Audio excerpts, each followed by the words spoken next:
Karena mereka mau bikin framing, tuh kan bener polisi anti-rezim, tuh kan bener polisi anti-Islam, tuh kan bener polisi kriminalisasi ulama. Sama Denny ini waktu pilpres kita ini influencer yang dibayar, gitu.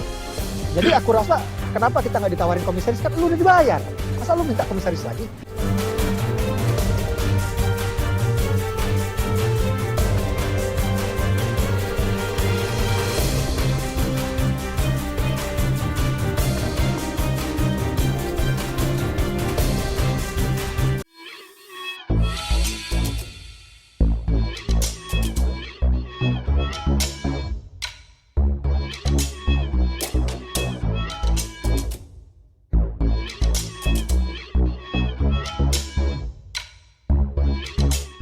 Tonton video ini sampai selesai agar Anda tidak gagal paham.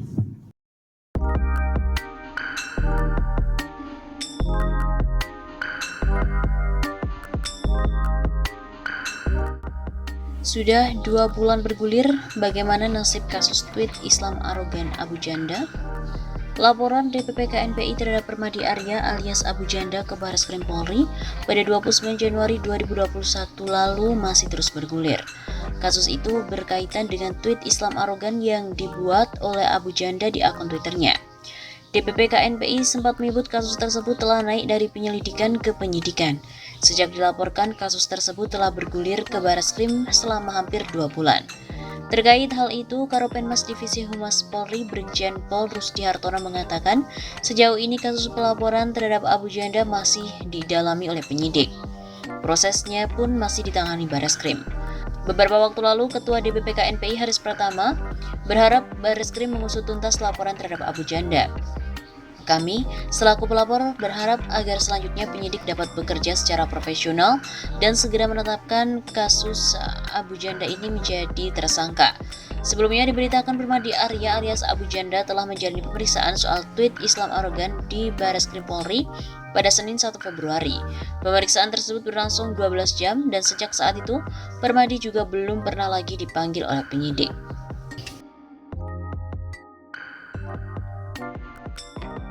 Kasus Abu Janda pun diharapkan tidak menggantung. Sekretaris Jenderal Dewan Pimpinan Pusat Gerakan Mahasiswa Nasional Indonesia (GMNI) Muhammad Ageng Dendi Setiawan kembali bersuara mengenai kasus yang menjerat Permadi Arya alias Abu Janda. Menurutnya perkara itu harus ada kepastian hukumnya. Apakah kasus Abu Janda ini tidak memenuhi alat pembuktian atau sudah komplit alat buktinya, itu kan kepolisian yang menentukan.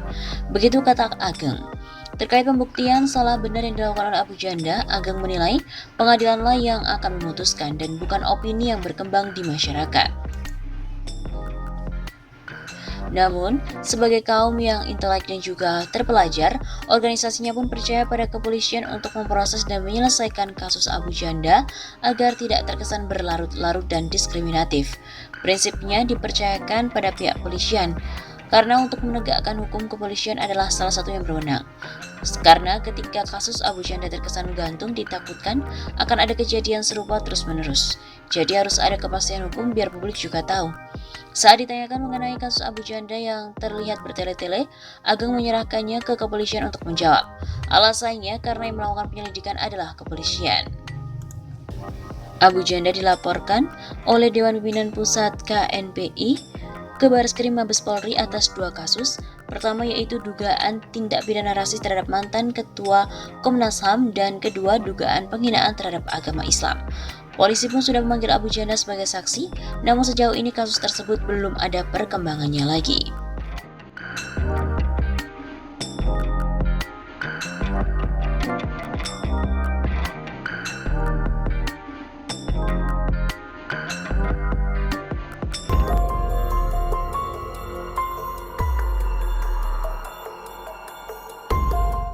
SEG Polri, soal Undang-Undang ITE telah ditetapkan. Abu Janda bisa lolos lagi karena sudah minta maaf. Undang-Undang ITE kini jadi perhatian serius pemerintah. Sejak Presiden Jokowi memunculkan wacana revisi Undang-Undang ITE, karena banyak yang memakai undang-undang ini untuk saling melaporkan. Hampir semua bidang hukum di pemerintah bergerak untuk merevisi atau membuat Undang-Undang ITE, tidak dipakai untuk saling lapor. Kapolri Jenderal Listio Sigit juga mengeluarkan surat perintah atau surat edaran sebagai pedoman bagi penyidik dalam menyikapi kasus Undang-Undang ITE yang dilaporkan oleh warga. Sigit memisahkan kasus di Undang-Undang ITE menjadi dua bagian, yakni kasus pencemaran nama baik, fitnah atau penghinaan bisa diselesaikan dengan restoratif justice alias jalur damai. Kedua, kasus sara dan hoaks yang memecah belah bangsa harus diproses hukum. Dalam surat edaran, Sigit meminta penyidik mengedepankan damai. Tersangka tidak boleh ditahan bila mengakui kesalahan dan meminta maaf. Korban yang tetap ingin perkaranya diajukan ke pengadilan namun tersangkanya telah sadar dan meminta maaf terhadap sengketa tidak dilakukan penahanan dan sebelum berkas diajukan ke JPU agar diberikan ruang untuk mediasi kembali. Tulis surat edaran tersebut. Berkaca pada surat edaran, ada sejumlah kasus Undang-Undang ITE yang kini masih ditangani oleh Polri. Salah satu yang sempat menjadi perhatian publik adalah kasus Abu Janda alias Permadi Arya. Abu Janda berhadapan dengan dua laporan sekaligus. Pertama soal dugaan rasisme terhadap tokoh Papua Natalius Pigai. Kasus ini dilaporkan oleh KNPI. Kasus lainnya yang lebih menyita perhatian yakni soal tweet war dengan Ustadz Tengku Zulkarnain hingga muncul istilah Islam arogan. Karena itulah Abu Janda dilaporkan oleh DPP KNPI. Setelah kasus ini muncul, Abu Janda akhirnya sibuk soal sana sini untuk menjelaskan maksud dari komentar. Sampai akhirnya dia meminta maaf kepada para kiai NU. Abu Janda memang kerap membawa diri sebagai bagian dari bangsa dan membawa-bawa nama NU. Saya sekali lagi terima kasih, maaf sudah ngerepotin. Kalau debat itu begitu bang, debat panas kadang otak nggak sinkron sama jempol.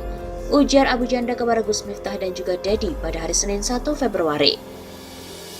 Lalu Abu Janda secara terpisah datang ke PP Muhammadiyah untuk meminta maaf. Ketua Umum Pimpinan Pusat Pemuda Muhammadiyah Sunanto atau Cak Nanto menerima langsung Abu Janda. Saya kira itu teman-teman sekalian, sahabat-sahabatku, kader-kader pemuda Muhammadiyah secara pribadi tentu permohonan maaf kita terima.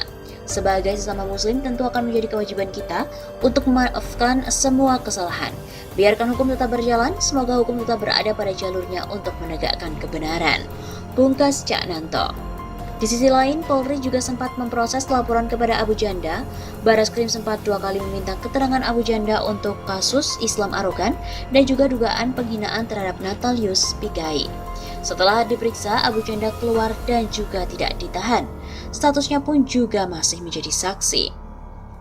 Saya siap apapun yang terjadi. Saya siap juga ditahan. Saya sih mempersiapkan itu hari ini. Ternyata saya masih diperiksa sebagai saksi dan masih ada pemeriksaan lebih lanjut. Saya siap menjalani, siap bertanggung jawab. Meskipun menurut saya adalah kesalahpahaman, tapi saya siap tanggung risikonya. Begitu tutur Abu Janda. Abu Janda memang bukan pertama kali dilaporkan terkait dengan Undang-Undang ITE. Tapi sampai saat ini tak ada satupun statusnya meningkat jadi saksi ke tersangka. Begitu juga dengan kasus kali ini termasuk soal Islam arogan. Setelah adanya surat edaran Kapolri, apakah kasus Abu Janda akan berlanjut? Ada 2 poin utama soal surat edaran Kapolri, yakni permintaan maaf dan mediasi. Untuk kasus dengan Natalius Pigai, Abu Janda sudah bertemu langsung difasilitasi politikus Gerindra, Sufmi Dasko di Hotel Fairmont. Sedang untuk kasus laporan Islam arogan, Abu Janda sudah bertemu dengan sejumlah pihak di NU dan Muhammadiyah. Dia juga sudah melakukan permintaan maaf. Tetap saja ada sejumlah pihak yang tetap bersuara agar Abu Janda diproses hukum. Dengan alasan hal ini sudah dilakukan sekian kali. Tak ada jaminan Abu Janda tak akan mengulangi perbuatannya. Soal Abu Janda ini memang akan menjadi persoalan menarik. Bisa jadi Abu Janda akan lolos lagi, kali ini dari jerat Undang-Undang ITE. Atau bisa juga selamat karena aturan baru soal Undang-Undang ITE ini.